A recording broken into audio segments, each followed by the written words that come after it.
Nancy, your daughter is 13. Yeah. Tina? Yeah. Okay. She's an age-old 13 of 1 month. 13 and 1 month. Arrested 3 times. Yeah, seriously. And is very destructive. Nancy says Tina has been violent with her, and things are worse now that it's summer. Very much so. She's out of control. Your daughter is 13, and she is physically abusive to you. Yes. What does she has been violent with you, right? Very much so. What has she done? Well, at first you have to just tell her no, and it turns her buttons on. And she starts, well, if we're driving in the car, she'll start kicking. She'll start screaming. She'll shove the front seat of the car so bad that you're almost going to wreck the car into somebody else. She will hit me. She grabs the broom and swings it at me. Why does she do this? Honest. Why does she do this? Because she doesn't feel that I need to tell her no. Okay, let me clear it up, and let's see if we can do it as simply as possible. You believe that a mother can tell a 13-year-old what to do. She's 13 and feels nobody has the right to tell her what to do. It's as simple as that. It's as simple as that. But when you tell her what to do, she throws the furniture around the house. She upsets the coffee table, throws the things off the coffee table. She has picked up a porcelain doll stand and thrown it through my window at me.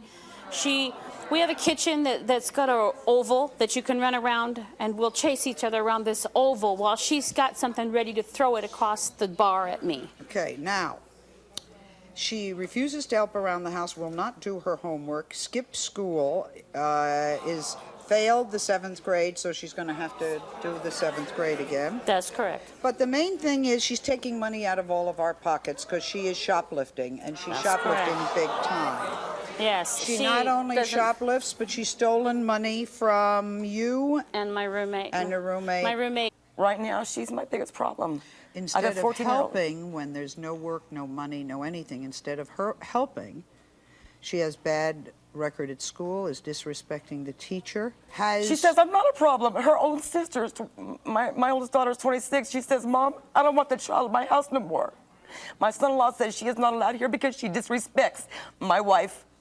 That's not good when your own blood doesn't want anything to do with you. And she can sit back there and say it's a big joke, and she'll come up to you and hug you and say, Mom, I love you and love you. But she's not proving it by her actions. No, it's one thing to say I love you. You know, she's constantly saying, I hate me. She says, I wish my dad were here instead of you. That doesn't tell me she loves me.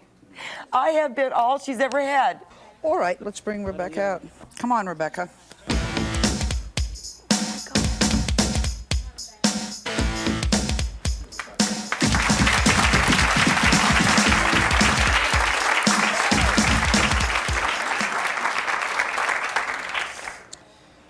Rebecca, mother is having what she claims, and I think she's right, is the hardest time of her life now. Let me ask you how you feel about this. In my family, and we've been broker than probably anybody in this audience has been, when that happened, the kids went out, they got jobs. We scraped every penny together because that's what our job was to do. And boy, we didn't have time for all this kind of nonsense. Now, what's going on? Do you know you have a bad temper? Why? You don't know. You're the little girl who was yelling at little Sally out there. Where is Sally?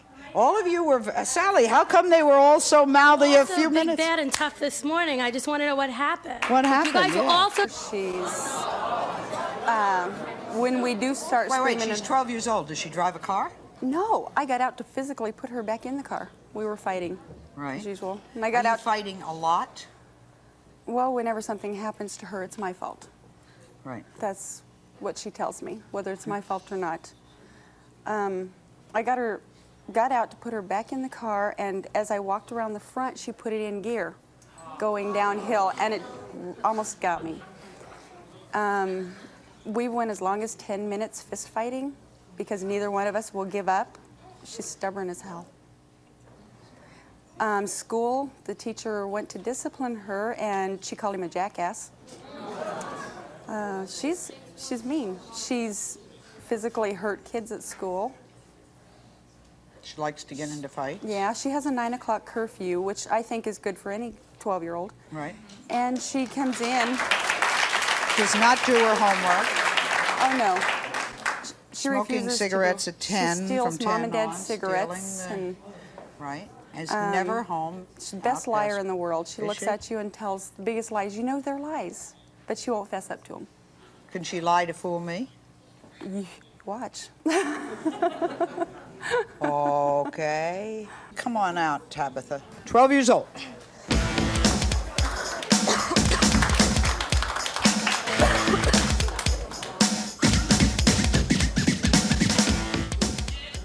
Tabitha, welcome. You have told us that you love doing as many bad things as you can. Is that correct? Yeah, Why? because the more bad things that you do, the better reputation. Adoptive father.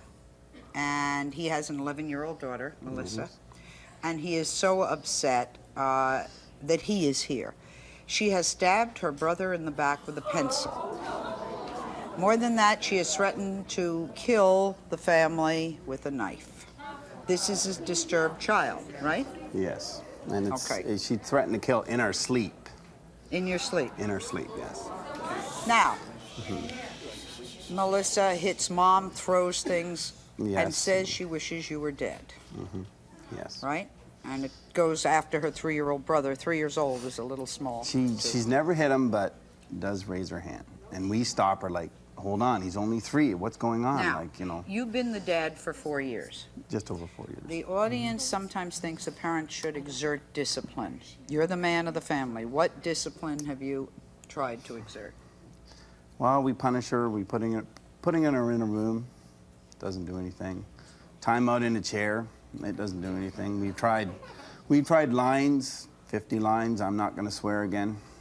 10 minutes later, she's swearing. There's nothing you can do. What did she say to you on the phone? Well, when I first talked to her, she said, I said, Melissa, do you care that your mom's upset? And she said, no, I like to make my mom cry. I like to see my mom cry. And, you know, I mean, she seemed to have no remorse. She said she liked to, you know, make her parents upset and all these things. And now, I don't know, everybody's, you know, singing a different tune, but I know that... I thought we'd get nitty-gritty today and ask a principal who deals with children for how many years, Len? 28 and a half years. 28 and a half years. He is an authority in guerrilla parenting. Now, I'm not sure I know what guerrilla parenting is. And I'm not, so, it's any kid, right? I mean, I'm not so sure we have any Hispanic kids with us today, but it doesn't matter if they're black or white or Hispanic or whatever. It's not restricted to any one group, is it? No, it's not. What's your reaction to what's going on here? I'm a high school principal. I work with at-risk kids. I mean, that's my life. I've looked down the barrel of a gun. I'm a tough guy. And